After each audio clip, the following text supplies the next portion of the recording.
Hello and welcome to another week of PA 460, and we are on Module 5. Yes, we are more than halfway through the semester. I will open that here. You will see Module 5. We start to look more similar to the previous weeks prior to the exam. However, we have the group project component, and I can hear you groaning all the way from San Diego. But I've tried to make it as easy and painless as possible for those who read the material, look at the examples that I've set up, and watch this video and all that good stuff. So we will start in the overview. You will see a video of me doing this. And then we have a similar setup to the previous week. So review part 1 is economic and budgetary policy. And review part 2 is healthcare policy. Again, it's chapter 7 and chapter 8 respectively. Discussion 5, we have a TED Talk again, and how economic inequality harms societies with Richard Wilkinson. And you post your answer to the short essay question. And then please don't forget to comment on another student and compare and contrast your answers for maximum credit, maximum points. Then we have the group project 1. So you're going to have 3 group worksheets due through the end of this course. And you have to work relatively quickly on them. There's 1 week for each. But the good news is I've created a template for you to use. And I have an example that you should really take a good look at. We're going to go over that in a second. You have the reading quiz for chapter 7 and 8 as usual.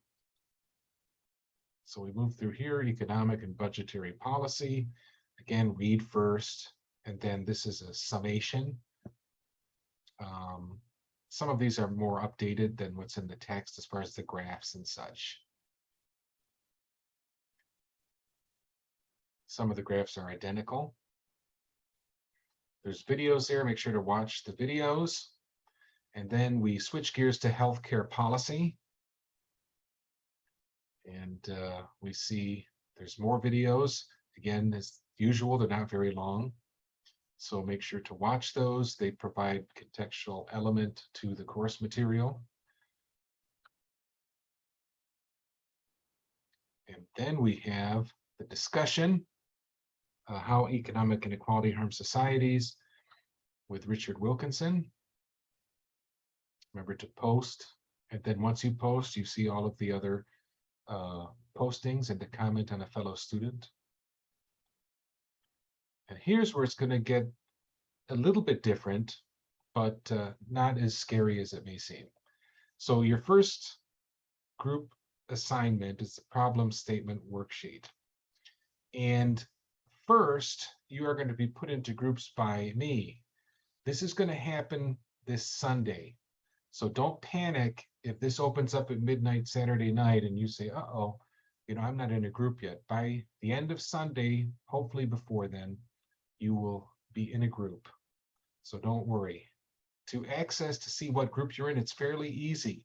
You have the instructions here, but let's just go through it. We go to people,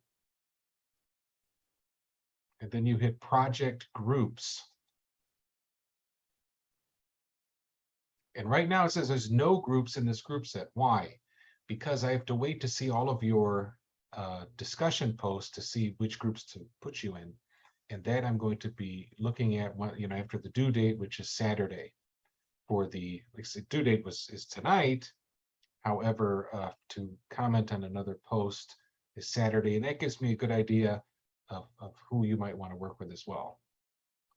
So once I get that information, you will see these groups just appear here. Group 1, Group 2, Group 3. We'll probably have around 10 to 13 groups. And all of the names will be here. Once you click on the group name, you will see the name of your fellow students. Once you're in that, you can chat. You can access files, drop off everything. I'm sure you've done this in other courses. If you have questions, let me know. with an email, and I'll try to get back to you quickly. But play around with it first. Again, you're not going to see your group yet. I'm going to be doing that this Sunday, so this will appear right before I have all the groups in, but not, it shouldn't be too far after. So let's go back to modules. Hope you're not getting busy. And problem statement worksheet. So there's two items here. You have the problem statement worksheet itself, which you download and fill out here. But before you even think of doing that, make sure that you've reviewed the problem statement worksheet example. And this example, I'm going to go over with you in a second. Actually, I can go over it with you here. So what I've done is taken and created a fictitious program, which you're going to be doing. It's not a real program. It could be based on something real, of course. And based on the There Is a Better Way program in Albuquerque, I thought, okay, we'll make a chronic homelessness in Imperial County, California. That's the societal issue. So you're going to choose with your group a societal issue. And please, please, please make it very specific. So I didn't just say homelessness. You know, that's too general. I said chronic homelessness. So there's a difference between acute and chronic homelessness. And then where? So where are you going to look? They can be many different places. I prefer to keep it at the county level. Why? Usually counties are the government entity, and it's also cities on occasion, of course, especially your larger cities that deal with homelessness. So let's just say at the county level, make it easy on everyone. Try to avoid a national policy and try to avoid a state policy. Sometimes you can do a state policy that makes sense, but don't get too big because you'll never be able to complete all three worksheets.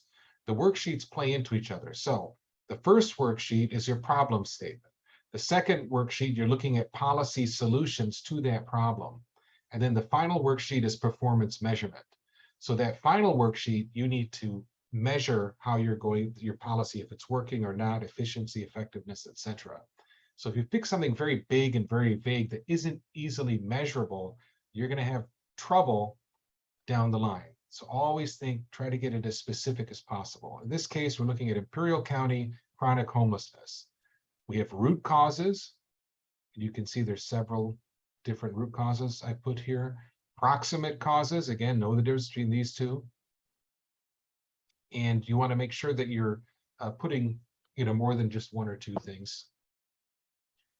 Sometimes root and proximate are difficult for issues. Just try to do the best you can. And then when I grade your assignment, I will make my comments known about the issue, and I grade these as group assignments.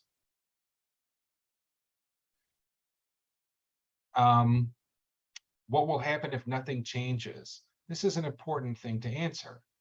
This is kind of the so what.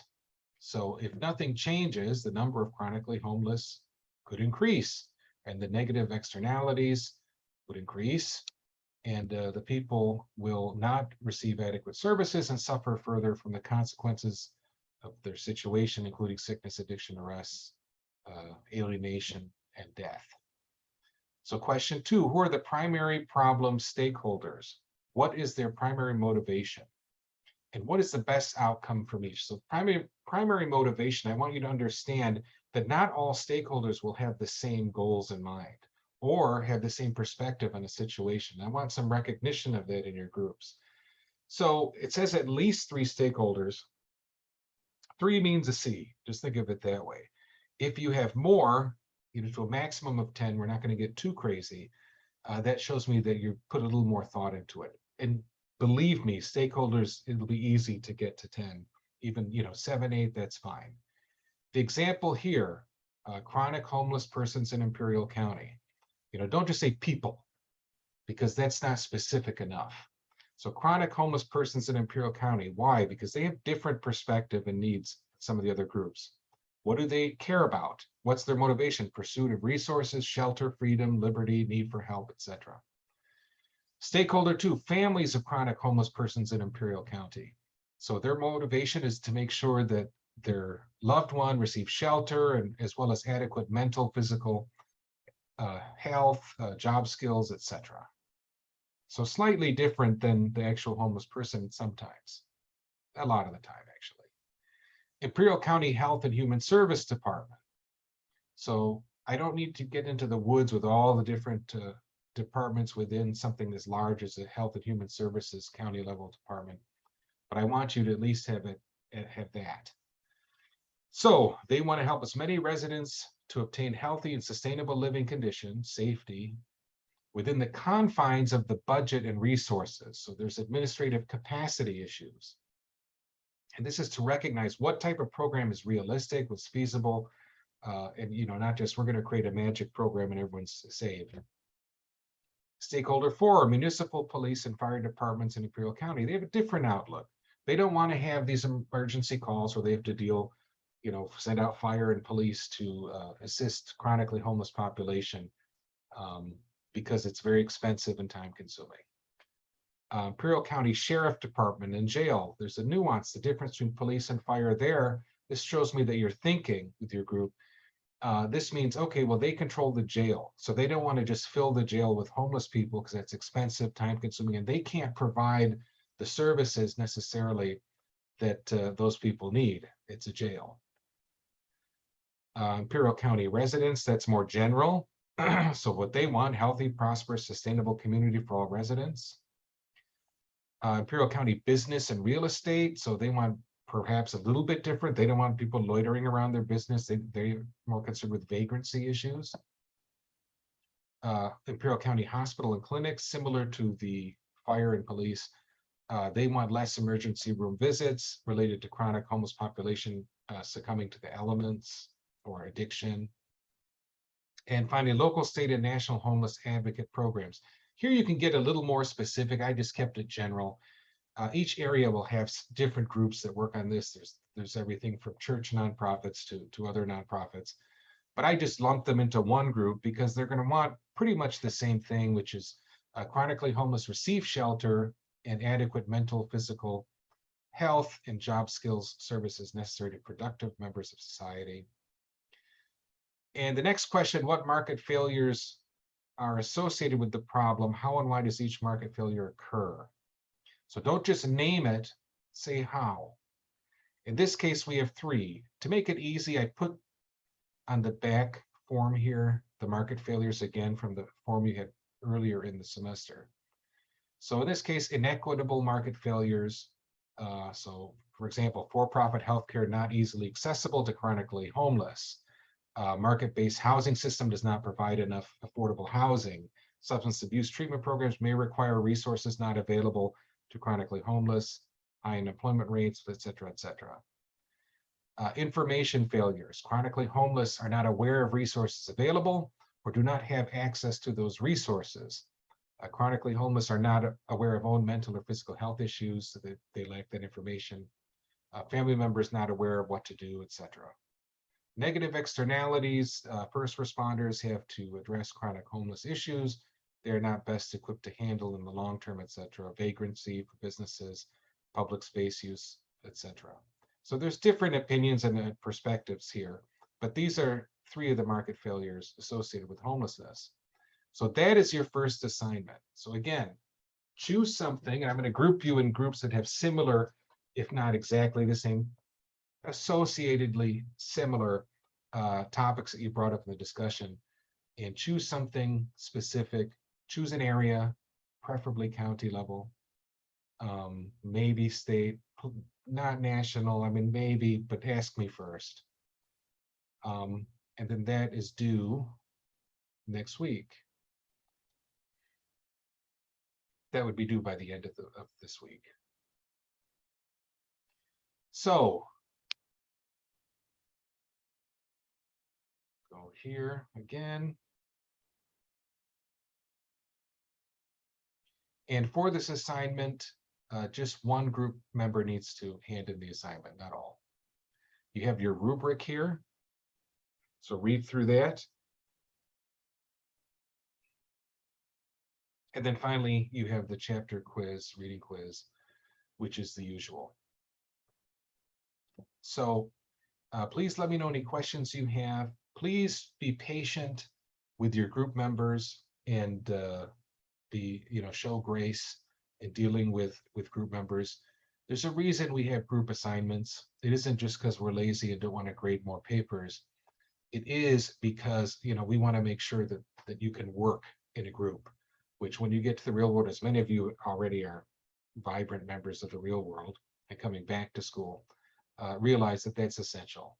Are you going to have some group members who are freeloading a bit? Sure. If it gets too bad, let me know. Send me an email. But otherwise, try to make sure that you're working, gracefully with your fellow group members to get the assignment done.